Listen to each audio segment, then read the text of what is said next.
When you first became a parent and you were considering what you were going to do after having the baby, whether that was staying at home or returning to work, how did you envision providing milk for your baby when you were not around? This is something that for so many of my clients and my podcast guests, that is so surprising that for most people, it is not possible to just sit at your desk and type away and get your work done while pumping. And that pumping takes a lot more time and energy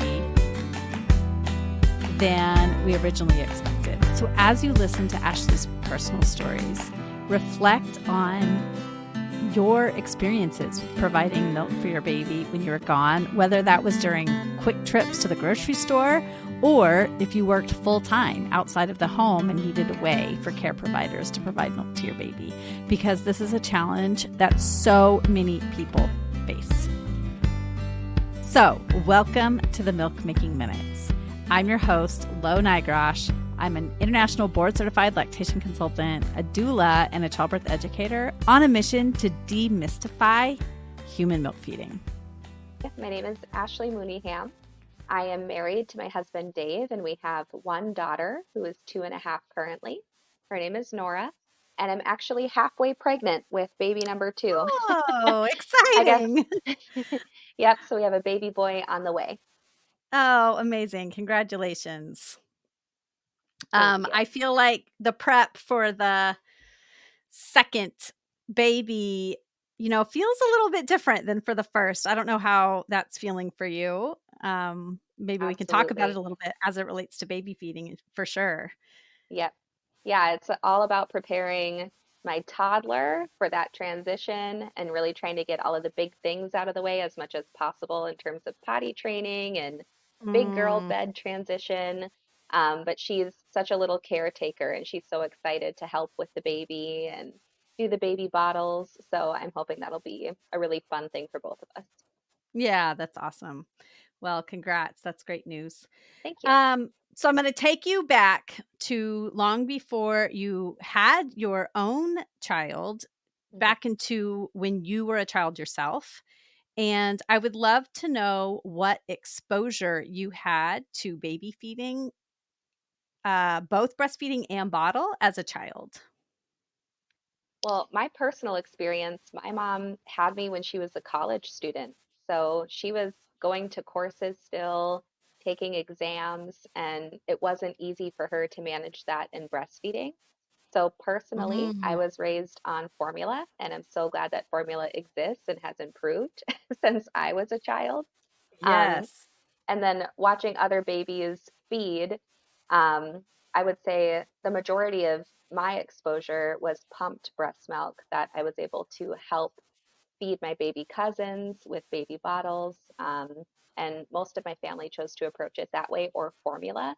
I feel like I Mm, very much was the tail end of that generation where formula was touted as, the most convenient all-in-one solution for breastfeeding. And now I think the tides have turned a little bit and people are starting to realize the importance and impact of breastfeeding and start to re-emphasize that as much as possible.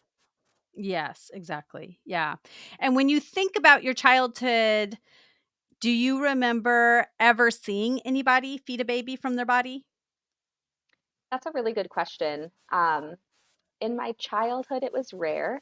I think it would only be the closest of family members. So my aunt. I don't have any siblings myself, so I never watched my mom attempt to breastfeed any babies besides myself, which I don't remember. Um, but my aunt would use a nursing cover and nurse in front of me. Okay.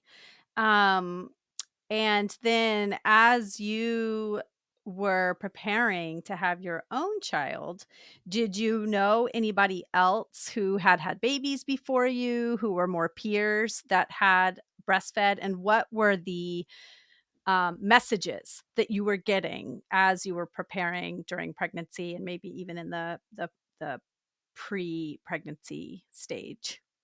Yeah, I was one of the first of my friends to get pregnant. A lot of my friends closely followed me, which is fun because we have a little village, which makes all the difference when raising kids. But I did have, one close friend who had children before I did, and she was a milk making machine. So Mm. she was an overproducer. So she actually was able to donate gallons and gallons of breast milk. And Oh, that's awesome. because she was able to nurse and then also pump, and she would kind of do both each pumping session or nursing Mm. session. So her body just naturally started to respond to all of that stimulation and really produced a lot of breast milk, which honestly is in itself its own struggle. But she had a really positive experience in terms of supply being enough for her children and being able to donate that, which is obviously a big blessing. Yeah, great. Okay. So, did you go into pregnancy and birth feeling hopeful about breastfeeding or feeling more like it was going to be a difficult struggle? Yeah, I would say based on my mom's experience and not being able to breastfeed, I made an assumption that I would also struggle. I think Mm. just through lineage associations, I assumed that if my mom struggled, I would struggle to produce enough for my baby. So it's not that I was pessimistic, but I was trying to prepare myself for the fact that I may not be able to breastfeed and that that's okay because I was formula fed and I turned out all right. But certainly I wanted to breastfeed. Like I said, I think it's become so much more common knowledge how impactful breast milk nutrition can be on infants in terms of their development, their health, mother's health. It's something that I certainly wanted to do. And I was really lucky. My baby was overdue by 9 days. And I think in some ways that worked in my favor because she was so mature already when she entered the world that she was, first thing when I brought her to my breast, she had no trouble latching and right away established that connection. And I think from that moment on, I felt very optimistic. Yeah, that's great. So, you are a scientist, and you specialize in microbiology. Is that right? I was part of the microbiology, immunology, and cancer biology PhD Uh huh. program, which is certainly a mouthful. Yes. Um, but my discipline was in cancer biology. Okay. I studied ovarian cancer. Okay, amazing. So as a, scientist, did you have an inclination to dig into the research related to milk supply and, you even mentioned this lineage of difficulty with feeding babies. Were you able to dig into the research and see the difference between maybe systemic barriers to being able to feed our babies successfully and actual biological reasons that people don't produce enough milk? Actually, I would say I'm a PhD trained scientist, but when I approached my own birth, delivery, and motherhood experience, I wanted to be open to medical professional guidance and not try to influence my own journey too much because PhD science is very different than MD science or IB CLC science. So going into it, I would say I was intentionally pretty naive and open to guidance and advice based on the medical expert community that I was relying on when Nora entered the world. And based on their guidance, I knew that breastfeeding to 6 months of age was kind of the gold standard or ideal if we could achieve it. That it's likely that it would be challenging at first as the breast milk supply regulated, and there might be some pain involved as I learned how to latch her.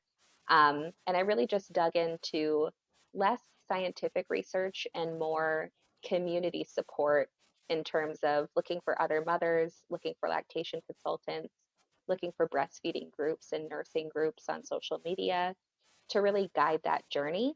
And I didn't dig into scientific literature until I started having struggles, which only came when I introduced a breast pump. Okay, so then you have mentioned this first moment having delivered your daughter 9 days past her guest date, as we say, right? Yeah. And that the initial latch went very smoothly. So tell me a little bit about how it went from there. Yeah. So actually, not to get so far into the weeds here, but I had quite a traumatic delivery. Mm. I was overdue. I was scheduled for an induction on Saturday. a week after I was overdue, and I was actually in labor on induction medication for 59 Mm, hours, and my uterus was contracting every 5 minutes or less during that time. So by the time they finally made the call to do an emergency C-section, my body was understandably very fatigued from the labor experience, and I ended up having a lot of postpartum hemorrhaging and difficulty during that C-section procedure that caused my postpartum recovery period to be much longer mm, than what would averagely be expected. And I only mention that because that did influence my breastfeeding journey in the sense that, as breastfeeding mothers know, especially when your body is getting used to breastfeeding, it can be painful mm, and it can stimulate the uterus to contract again, which was not something I was necessarily prepared for and ended up being pretty excruciating for me as mm, my body was trying to also heal from that procedure and feed my child. So I remember that being something that I had to overcome in terms of endurance through that healing process, through that change, while also trying to sustain my girl.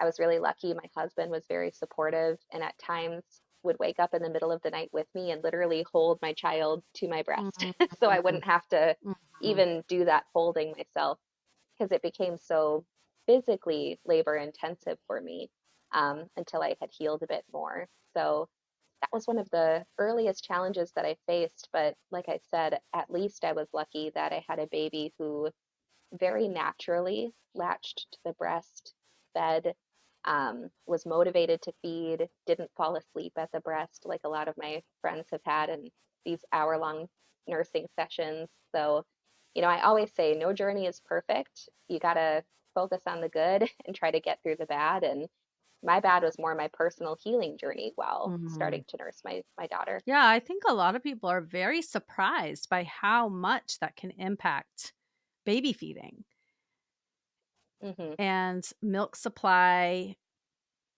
is very connected to hormones. And if you're Yep. hormonally a little bit out of whack from the postpartum period, or if you've had a stressful birth, or if the postpartum period feels stressful, that definitely Hmm. influences your ability to feed your baby. Now, it sounds like for you, milk supply was not a difficulty. However, um, feeding our babies is very physical. And so if we're feeling worn Yeah. out, it makes it so much harder. And I will say, in terms of milk supply, I was not an overproducer or an underproducer. I produced exactly enough for my child, which in and of itself is kind of a stress because there was no way to outsource that. I couldn't get enough milk pumped in order for someone else to take over a bottle feed. I had to be present for my daughter for every single nursing session, or I had to introduce formula, which is something that I was trying to avoid for as long as possible. So definitely, I can relate to the moms that find it very exhausting. I know that that was my experience as well. I think shared feedings are really great if they can be accomplished, but since I was just producing enough, I was certainly grateful for that and decided to just be there for every nursing session for at least those first 2 months. Wow. Yeah.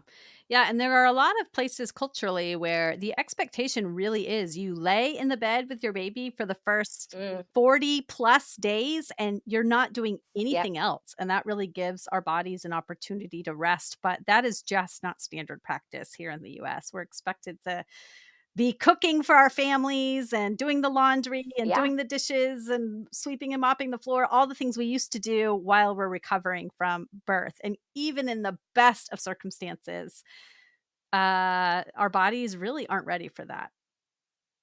Yeah. I agree. Yeah. So you said the big challenge was really when you started pumping. Yeah, it was. So I had maternity leave for 8 weeks, which, for America is decent. I was grateful for that. Um, but I had to go back to work after 8 weeks. And again, this might be, my own naiveness, but I assumed since I could feed my baby with no problem throughout the day via nursing, that I could just collect the milk that I would have otherwise been feeding her via a breast pump while I was at work and continue to exclusively provide breast milk nutrition to my daughter. And I was really surprised when I used a breast pump, and it took me several pumping sessions throughout the week in order to get enough breast milk to support my daughter for one day Mm, away from me. mhm. And that was so frustrating for me because I knew I produced enough breast milk for my daughter. I knew I had enough breast milk there. And I was so frustrated that the technology wasn't advanced enough for me to be able to collect that milk from her and forced me to introduce formula earlier than I intended, which again, I'm grateful that there are a lot of formula options today, and I know that, it's a perfectly nutritious way to feed your child. But I think any mom who's used formula knows it's a tough process to find the right formula for your baby, the one that's not going to upset their tummy, especially if they're used to exclusive breast milk. So it was definitely a unexpected hurdle after the journey had been going so smoothly. Yeah. Did you I know you talked about, in during pregnancy, looking for the right care providers to help you. Was there, a pump savvy IBCLC in your area who was able to do a full flange fitting and help you work on your settings and all of those things to try to improve your supply a little bit? I think at that stage, and I'm sure again a lot of moms can relate, pre-birth, you're able to invest so much time in preparing for that baby and so much time on forums and connecting with other moms, connecting with lactation consultants and health providers to really try to make the best game plan possible. But once the baby's in the world, that game plan often goes out the window. Mm, And mhm. once I was back at work, especially, I was so busy working and being a new mom and juggling that work life balance. I didn't seek additional counsel, I think simply because I didn't have the bandwidth for it. I did do my own Googling and I tried to look up reasons why the breast pump might be so ineffective for me. And I did see guidance on making sure that my flange fit properly. To the best of my knowledge, that did fit properly. I did have a pump that had the kind of stimulation cycle before the suction cycle. So I did everything I could learn quickly to do. But like I said, unfortunately, it was just ineffective for me and it caused me to go back to my roots. That's when I started digging into literature. Has anyone studied this? Has anyone found solutions that actually work for moms? And yeah, that's when I started getting into the literature. Okay, yeah.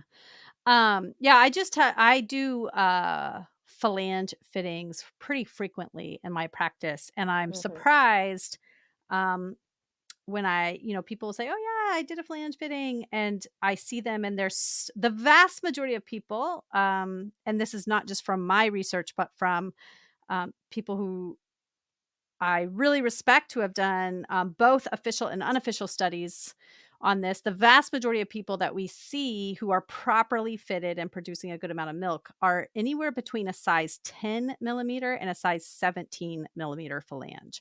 Much, Oh much yeah. smaller than what most people uh, uh, have. And, even I work in a hospital just 2 days a month, just to have that experience on the hospital floor on a busy, teaching hospital, and we don't even carry flange sizes smaller than a 21 at the hospital. Yeah, I was just about to say, why do you think it is that the standard sizing is so far off from what fits most women? Because I'm certain I was using 21 or 25 Mm, or something in yeah, that range. yeah. So the thing that I have heard that makes the most sense to me is that when pump companies became more standard, uh, they took a bunch of nipple measurements and then they just went with the biggest size that fit the most amount of people. But at that Mm, time, it was not recognized how important a very tightly fitting phalange was. In fact, when I first got into the field of lactation, um, 8 or 9 years ago now, we used to tell people you should have space between the nipple and the tunnel. And that advice is still standard out there for people who have not updated their understanding of phalange sizing. Mm, And I'll give an example of a client I just had this weekend. Her baby was born in July, and she just submitted her she just did her dissertation defense last week. So she, for the last 3 awesome. months, she had really been focusing on her dissertation, so she had switched to pumping and bottle feeding during the day. And when she pumped, she was getting about 2.5, 5 ounces at the most in the morning session, and then between 2 and 3 in the other sessions, which is Hmm. average. That's about what we expect. But she was using size 24 phalanges. And when you do a phalange fitting, it's not just about measuring the nipple and then, okay, that's your phalange. I always tell people it's part art and it's part science, because you do the Hmm. measurement, you select a phalange, but then you try a range that is close to that size. And in one session, I got her down from a 24 to a 13, and she Wow. pumped 8 ounces in one session Wow. in like a late morning session, not a session that was typically her highest amount of milk. Um, That's yeah, amazing. so it does make a big difference, phalange A sizing. big, I think you're right. When I was looking up advice on Flange Fit, based on the pictures I was seeing, I had the right fit, but I did have space Mhm. in my Flange Fit, and it seemed to be what the internet was advising. But that's so interesting to hear that, that's outdated and new advice says it should be a tight fit, and that could create that dramatic of a difference. Mhm. I'm curious what you think about silicone flanges. I've seen a lot of those come out recently, which are supposed to be kind of, because they're more malleable, they create kind of more of that tight fit or suction that's supposed to mimic an infant feeding. Have you tried using those and have you noticed any improvements Yeah, there? what we see with the silicone flanges is actually they are less effective.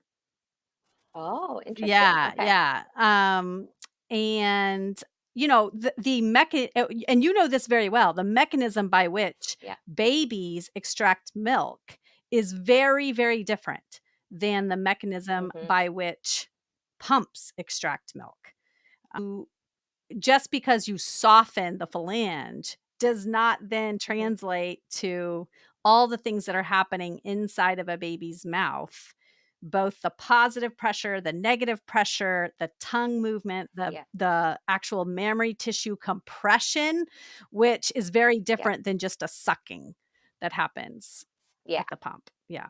So the tight fit, what's your theory on why that produces such dramatically better results then? Um I think what happens is, if I were to guess, so when the tunnel is too big, the areola gets pulled into the tunnel along with the nipple, which causes edema, that swelling of Mm, the tissue. And when there's any swelling, it makes it hard for the milk to mm, actually come out, which is why when people are pumping with wrong phalange sizes, they'll feel milk in their breast. You can feel it there, but it's just yeah. not coming out. And I think it has to do with the Hmm. swelling of the tissue that happens right there at the phalange. That would be my guess. Yeah. You were pumping at work and you were getting enough, you said, over a few days for one Yeah. day for your baby. Tell me a little bit about how you were feeling, both about your pumping experience, about your body, about the pump itself, about work, as all of this was happening. Yeah. It was very stressful.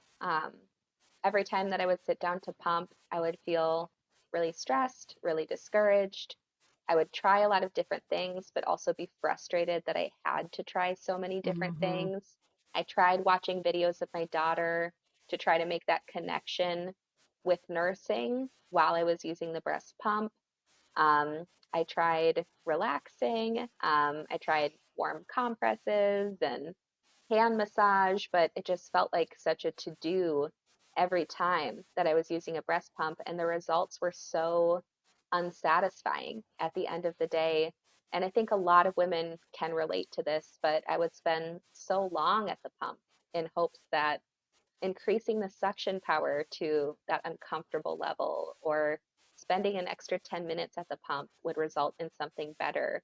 But like you said, no matter what I did, there would just be a stopping point for my body in terms of what could be collected. And yeah, it was very discouraging. And it felt like I'm used to being a problem solver, but it felt like a problem I couldn't solve Mm, um, with the current technology out there. And that was just, I would say, devastating. I know mhm. that that's a dramatic word, No. but I got really attached to my nursing journey. I really enjoyed nursing. I loved knowing that my daughter was being provided breast milk and she was growing chubby and fat and cute.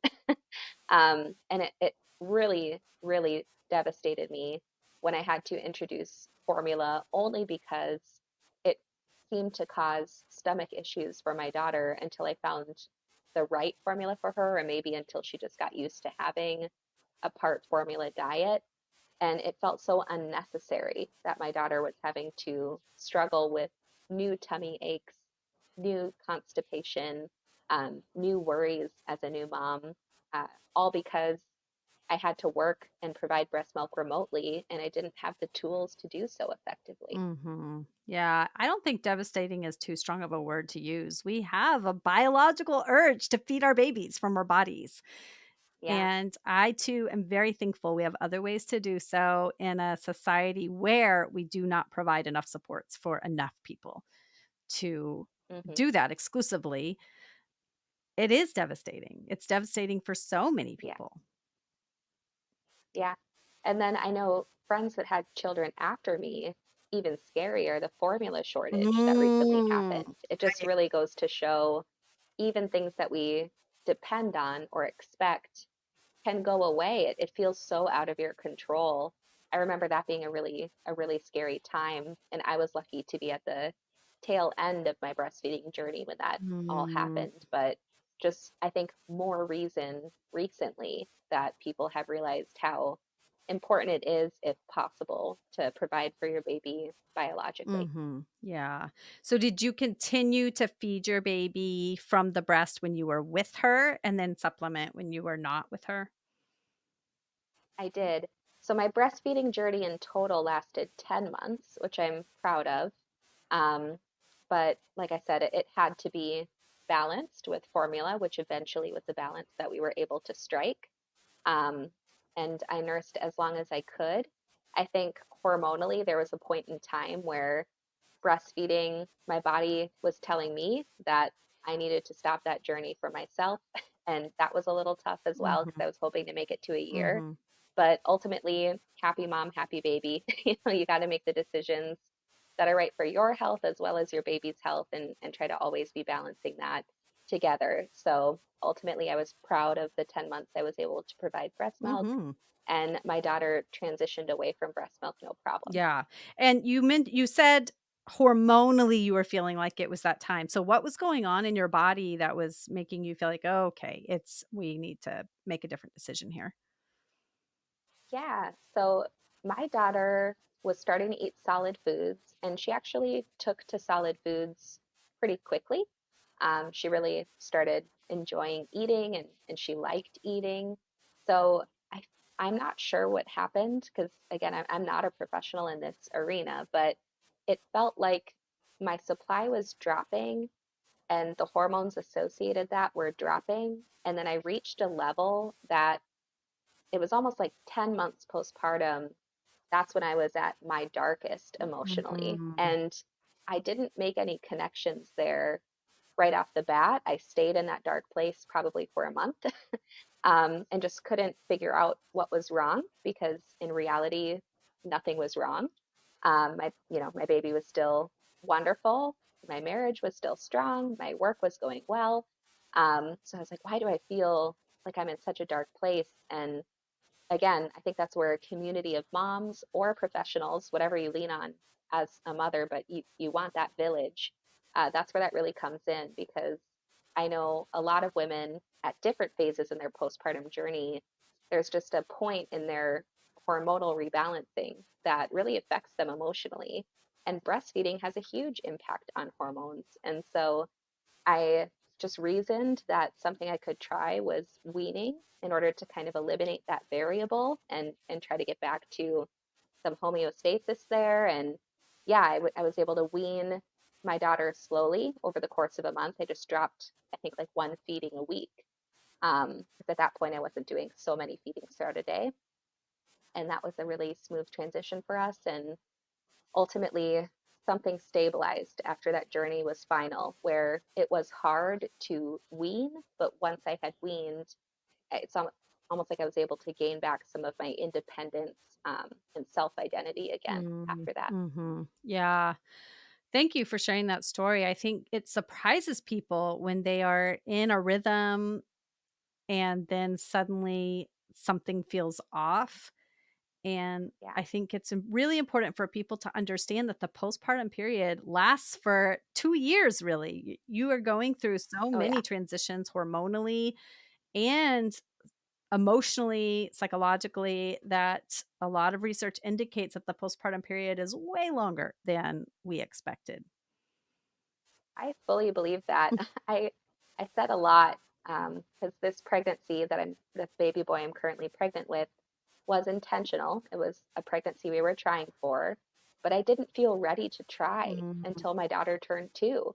And I remember being surprised by that as well. I thought I would want children closer in age, or at least try to have children closer in age, but it felt like it took 2 years to fully heal and find that balance again in terms of my body, also healing from that first pregnancy and feeling confident and strong in my body, as well as my mind, just preparing to start that journey all over again. Um, yeah, I totally concur. I think that took 2 years personally. Mm.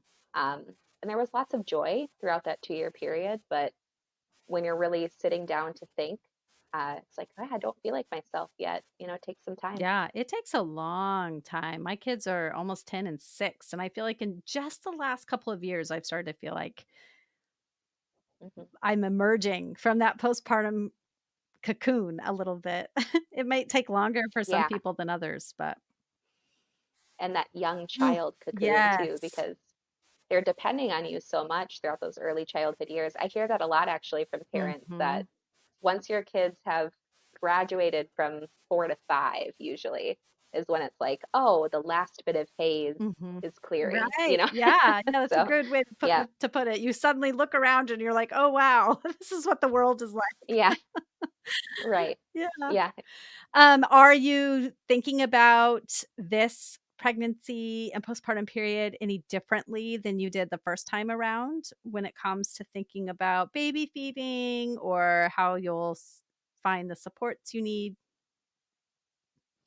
yeah, actually, I'd love to get your opinion on this. So I anticipate that I will need to pump breast milk for this baby again. I do want to breastfeed again and provide breast milk for as long as possible. I want to start by nursing and nurse as much as possible because I really enjoyed that the first time around, and I hope that I have a similar experience when it comes to nursing. But I'm wondering what you think about introducing a breast pump sooner than what I did, because I think part of the mistake that I made was the nursing journey was so enjoyable and so smooth for me that I didn't introduce a breast pump until I had to. Mm, And then I was just slapped in the face with reality. mm, So I'm wondering the next time around if it'd be smarter for me to introduce that aspect sooner. If nothing else, if it still is a poor experience for me, to get a bit of a head start on collecting extra milk that I can at least stock up and last a bit longer exclusively than I was able to with my first. And I'd also be curious to hear from you, is it common to have similar experiences or more common to have different experiences with your second? yeah, so I think it would be totally great to start a little bit earlier with the pump. Do you have still the same 8 weeks or a different Yep. okay. So, yeah, I would definitely start a little bit earlier, but I would not start right away unless there is a need to Yeah. supplement. I think with each baby, there's still a little bit of a learning curve. So once you feel like, "Okay, we've got this," I'm nursing well. It doesn't take a long time to get latched. I'm feeling good about the rhythm. Then you could start introducing a pump session or two a day and see how that feels for you. That's a totally reasonable approach. And then sometimes just Hmm. psychologically, you feel better knowing, okay, I have a little milk in the freezer. Yes. Yeah. I would definitely work with somebody to do a full and proper phalange fitting to make sure that you're Yeah. really set up for success, and even work with using the settings properly. I know you mentioned like pumping it up, getting it as high as you could, thinking that that might Yeah. help. And what we see is anytime there are pain hormones flowing, that interferes with milk Hmm. releasing hormones. Yep. So, Makes total sense. yeah, so I would definitely do that, pretty soon after you're feeling settled. And then as far as experiences go, you see both. Um, Hmm. each time you have a new pregnancy, you do have more mammary glands that develop. So sometimes people see an increase in supply with second babies. The milk often transitions from colostrum to that fuller feeling of that transitional milk sooner with second babies. Hmm. The cells already know what they're doing, so they're able to kind of be Yeah. reactivated more quickly. And as far as pumping experiences go, I think it's hard to separate it because I think the learning curve is not as steep with pumping the second time around, and people understand what their challenges were a little bit more the first time around. And so it's hard to know if it's just that people know what they're doing a little bit more or if there actually is a difference in the pumping. But I do Hmm. find that uh, it's kind of variable from person to person, and, different people do respond to pumps differently, but we know that getting your settings and your phalanges correctly can make a huge impact. Hmm. Yeah, I definitely will be doing that. Let me know if you're available in May Yeah, also. yeah, I would love to, that'd be great. I remember so clearly when I went back to work with my first child, who's now 10 years old, not having a stash and realizing very quickly that he needed more milk than I was producing with the breast pump. Now, I know a lot more now than I knew then about pumping. I would do things very differently if I had it to do over again, but I don't. So I can relate to this story that Ashley is telling so personally. If you are pregnant and you would like to make things as easy as possible when you start wanting to have some extra milk around for your baby, whether because you have to or because you want to, head over to my website, www.quabandbirthservices.com, to feel so much better about pumping milk for your baby.